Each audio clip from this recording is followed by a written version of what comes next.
عزیز Nagar YouTube channel سے میں عزیز احمد خان ہوں۔ مجھے بے حد خوشی ہے کہ آج ولیوں کی نگری ملتان میں ایک ایسی ہمہ جہت شخصیت تشریف لائی ہے جن کا اپنا تعلق ایک بڑے روحانی خانوادے سے ہے۔ یوں لگتا ہے کہ آج جیسے بہار کے سارے رنگ ملتان میں اترے ہوئے ہیں۔ ان کا اپنا ایک حلقہ ارادت ہے۔ ان کے خاندان نے قیام پاکستان کے لیے بڑی قربانیاں دی۔ آج بھی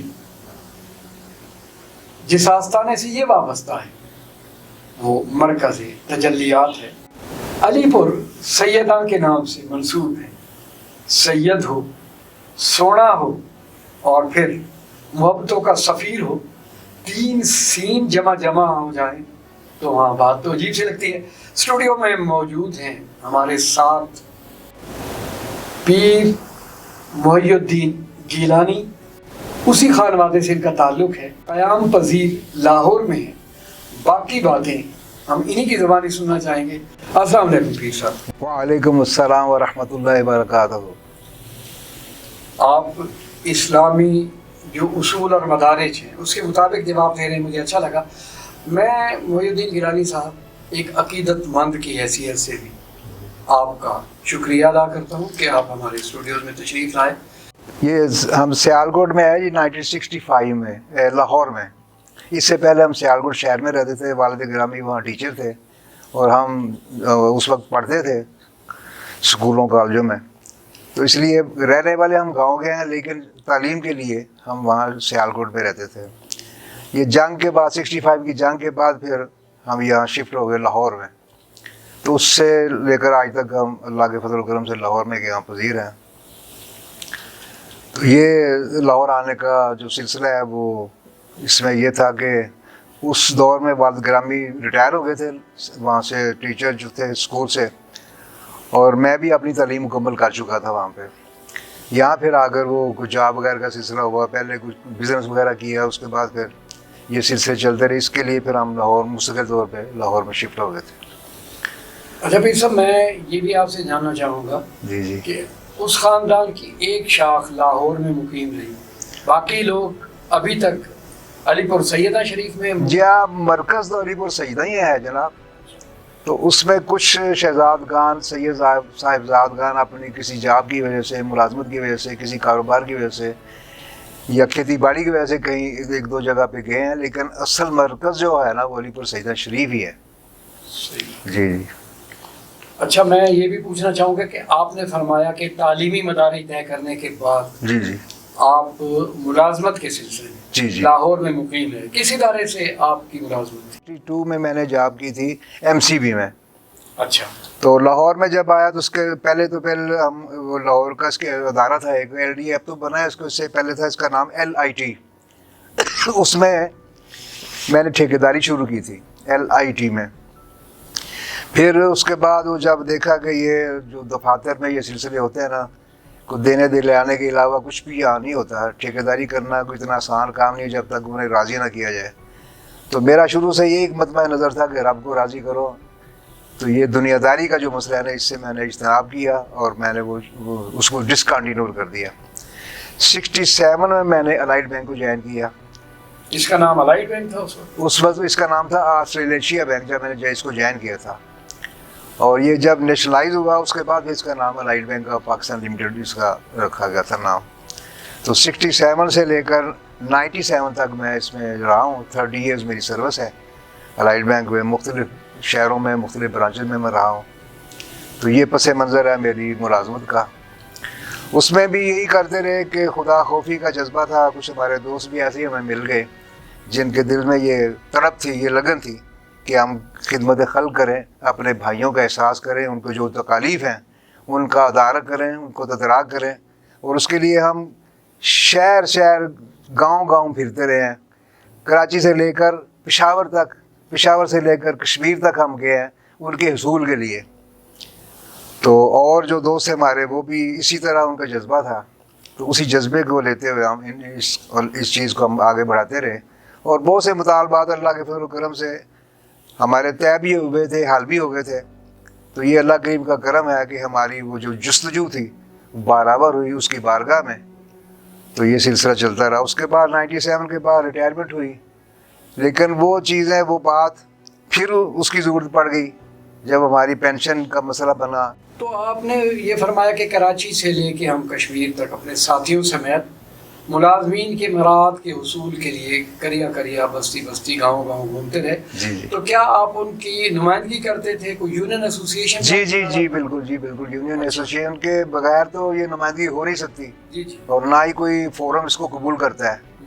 تو ظاہر ہے کہ اس کے لیے ہمیں یونین بھی بنائی، ایسوسیشن بھی بنائی، اور ایسوسیشن سے آگے بڑھ کے ہم نے فیڈریشن بھی بنائی۔ پھر اس سے تھوڑا سا آگے گئے تو ہم نے آل بینکس اینڈ فائنینشیل انسٹیٹیوشن کی فیڈریشن بنی پاکستان لیول پہ، اور اس میں بھی اللہ تعالیٰ کے فضل و کرم سے مجھے موقع ملا، میرے دوستوں کو موقع ملا مختلف ان کے عہدے کی وجہ سے، اور میں پورے پنجاب کا کوآرڈینیٹر تھا آل بینکس اینڈ فائنینشیل انسٹیٹیوشن کا، اور اس میں اپنے بینک کا بھی سینئر ڈپٹی جنرل سیکرٹری تھا۔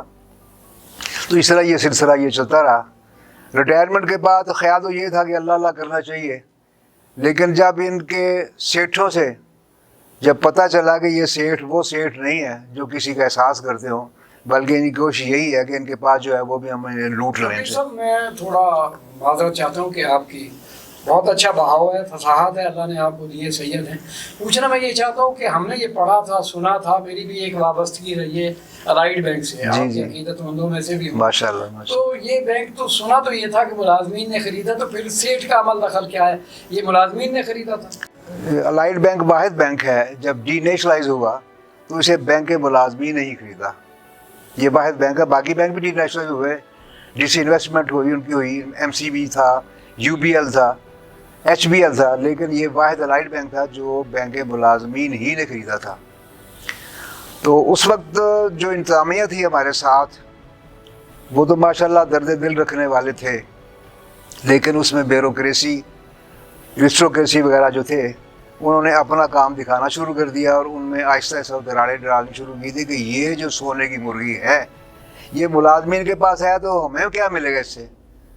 یہ ملازمین تو سارے کہیں گے جی ہم تو خود ملازم ہیں، ہم آپ کو کیا دیں؟ اس کے لیے پھر انہوں نے ایسا سلسلہ کیا، ایسا چکر کیا کہ وہ بینک دوبارہ اسٹیٹ بینک کی تحویل میں آیا، اور اسٹیٹ بینک نے اس کو پھر مطلب ڈس انویسٹ کیا دوسری پبلک پرائیویٹ سیکٹر میں۔ تو یہ اس کی تھوڑی سی کہانی ہے۔ پہلے انیشیٹو تو یہی لیا گیا تھا کہ یہ جو لوگ ہیں یہ ملازم بھی رہے ہیں، یہ مالک جب بنیں گے تو اس بینک کی ترقی کے لیے دن رات کام کریں گے، اور یہ ایک بینک، اس بینک کا ایک نام ہوگا پورے پاکستان میں نہیں بلکہ پوری دنیا میں۔ لیکن وہ چیز جو تھی ان لوگوں کو کھٹکتی رہی کہ ان کا گزار ہے کہ جیسے وہ لوگوں سیٹھوں کو بلیک میل کر کے اپنے پیسے لیتے تھے، تو یہ ایک ایک بندے سے کیسے پیسے لیں گے؟ یہ ملازمین تو بہت زیادہ ہیں، تو ان کی پھر آواز بھی کہیں نہ کہیں سنی جائے گی، سیٹ کو تو ہم دبا لیں گے لیکن ان کو کیسے دبائیں گے؟ پھر ایسے انہوں نے چکر چلایا کہ وہ ڈس انویسٹ جو ہے نا اس کے کرنے کے لیے اسٹیٹ بینک کے پاس گیا، اور اسٹیٹ بینک نے پھر بارگیننگ کر کے تو یہ ان کو یہ جو گروپ کسی سیٹ کو دے دیا، یہ بینک کسی سیٹ کو دے دیا گیا، اور اس کی بھی ایک بڑی دلدوز قسم کی کہانی ہے اس کے پیچھے بھی کہ وہ کیسے دیا گیا۔ سیٹوں نے دیا کچھ نہیں، گورنمنٹ کو کچھ نہیں دیا، بس لے لیا بس۔ آپ نے بہت اچھی گفتگو فرمائی ہے جی ناظرین، ہماری گفتگو سید غلام محی الدین گیلانی سے جاری ہے۔ گفتگو کے اگلے مرحلوں میں روحانی باتیں بھی کریں گے، فلسطین کا ذکر بھی ہمارے پروگرام کا حصہ بنے گا، لیکن آپ نے کہیں نہیں جانا۔ اس پروگرام کے پروڈیوسر ڈائریکٹر جمال خان نے ہیں۔ ہم ایک شارٹ بریک لیتے ہیں۔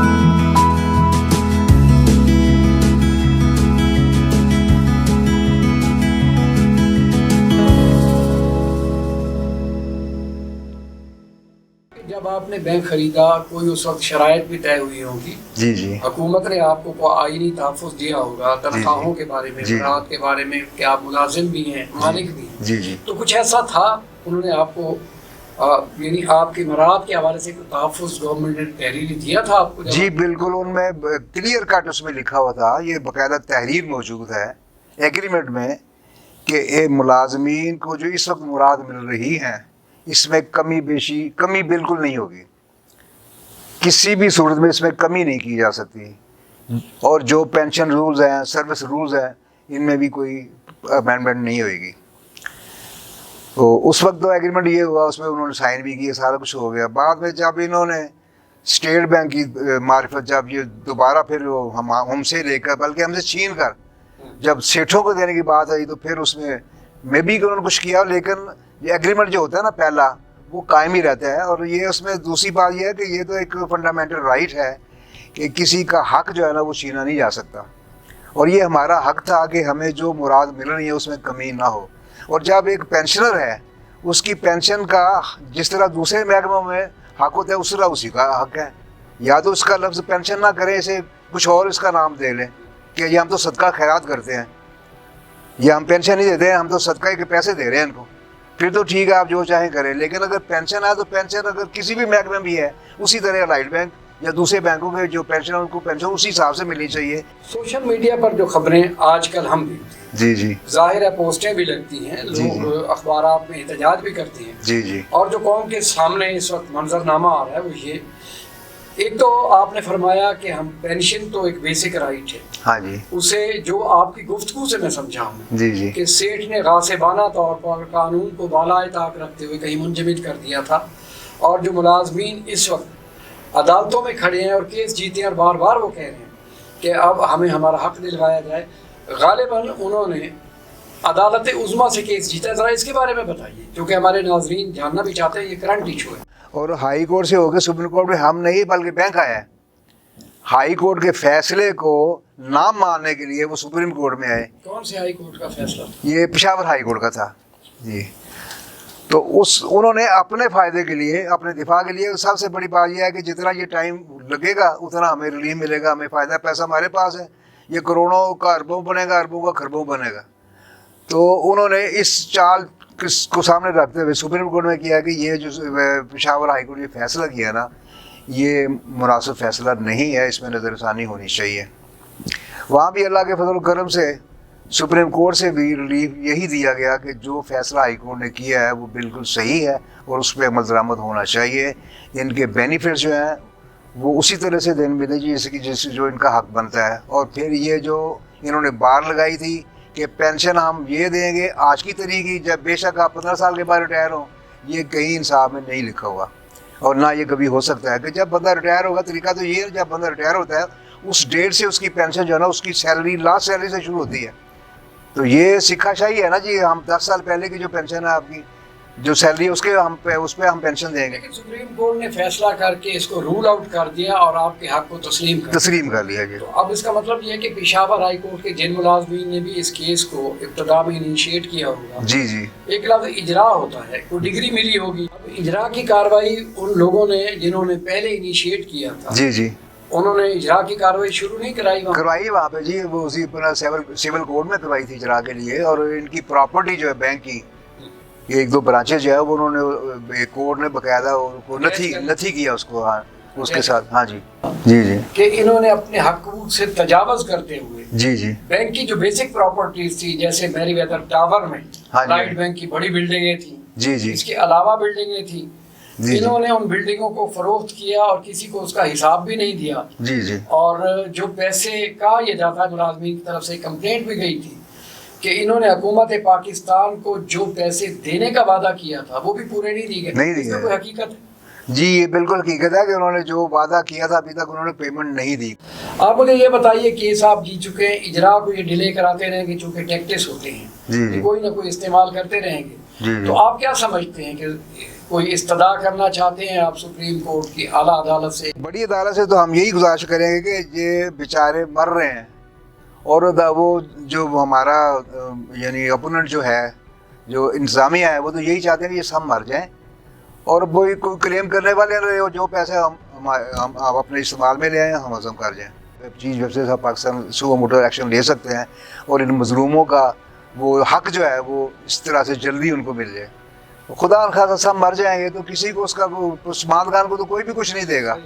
وطن عزیز جو ہے جی جی, اس کے بازوؤں کے حصار میں ہم آزادی کا سانس لے رہے ہیں. جی جی, باقی چیزیں جو اس وقت جیسے کرونا ہے یا جو بھی اس وقت متعدی امراض ہیں, جی, وہ پوری دنیا میں پھیلی ہوئی ہیں, ہاں, لیکن قیام پاکستان کے حوالے سے میں یہ جاننا چاہوں گا جی جی کہ آپ کی جو سوچ ہے جی جی اور آپ کے جو اسلاف ہیں جی انہوں نے پاکستان کی جد و جہد میں کیا کردار ادا کیا تھا؟ اس کے دو سے اگر آپ کریں تو اس میں ذرا آسانی ہو جائے گی سننے والوں کے لیے. تو انہیں میں ہمارے بزرگوں کا بھی وہ سلسلہ ہے اچھا. یہ شامل ہے کہ جو اس وقت سے لے کر انہوں نے اس کو موومنٹ کو شروع کیا تھا. تو یہ اس وقت سے یہ موومنٹ چل رہی ہے, یہ کمپین چل رہی ہے. تو وہ ان کا عملی کردار تھا کہ وہاں جتھے بنا کے لے کے جاتے تھے, تربیت دے کر ان کو کہ آپ نے جو ادھر سے آ رہے ہیں, مائیگریٹ کر کے آ رہے ہیں, جو بیچارے ہجرت کر کے آ رہے ہیں, ان کو باحفاظت پاکستان میں لے کے آئیں تاکہ سکھوں کی جلکار سے وہ بچ سکیں. کہ کئی دنوں سے بین الاقوامی اصولوں کو پامال کرتے ہوئے غزہ کی پٹی پہ بسنے والے نہتے بچوں, عورتوں اور عوام پر وحشیانہ بمباری کی جا رہی ہے. تو آپ کیا سمجھتے ہیں کہ مسلم دنیا یکجہتی کے حوالے سے وہ کردار ادا کر رہی ہے جو اسے مل کے اس وحشیانہ بمباری کے مقابلے میں اس کو روکنے کے لیے کرنا چاہیے؟ میں بڑے دکھ سے یہ بات کہہ رہا ہوں اور کہنا چاہتا بھی ہوں, کہتا رہا بھی ہوں. میرا موومنٹ بھی چل رہی ہے. میں نے یہ پرنٹ میڈیا سے بھی میں نے تھوڑا سا اس کو شروع کیا ہوا ہے لوگوں سے. ویسے بھی ملاقات میں بھی یہ کہتا ہوں کہ خدا کے بندو جو تم کر سکتے ہو وہ کرو, اس وقت ضرورت ہے. عزیز نگر یوٹیوب چینل کی جانب سے ہم نے لائیو ود عزیز خان میں ایک ایسی شخصیت کا انٹرویو آپ کے سامنے پیش کیا جن میں جلال و جمال کے سارے رنگ موجود تھے. بلا شبہ آج ضرورت اس امر کی ہے. یہ اپنی جگہ پہ ساری باتیں ٹھیک ہیں کہ مختلف طاغوتی طاقتوں نے سازشوں کا ایک جال بنا ہوا ہے, پھر بھی عالم اسلام کو اپنے قبلہ اول کو حاصل کرنے کے لیے اپنے اندر اتفاق اور اتحاد کا ایک جذبہ پیدا کرنا چاہیے, اور یہی پیر محی الدین کا پیغام ہے. عزیز نگر یوٹیوب چینل کے پروڈیوسر اور ڈائریکٹر جمال خان کی جانب سے, اپنی جانب سے اور احالیان ملتان کی جانب سے میں آپ کا شکر گزار ہوں کہ آپ ملتان تشریف لائے تو اپنے قیمتی وقت میں سے آپ نے ہمیں یہ لمحے رحمت فرمائی. میں بار دیگر آپ کا شکر گزار ہوں. اگلے پروگرام تک میں آپ سے اجازت لیتا ہوں. اللہ نگہبان.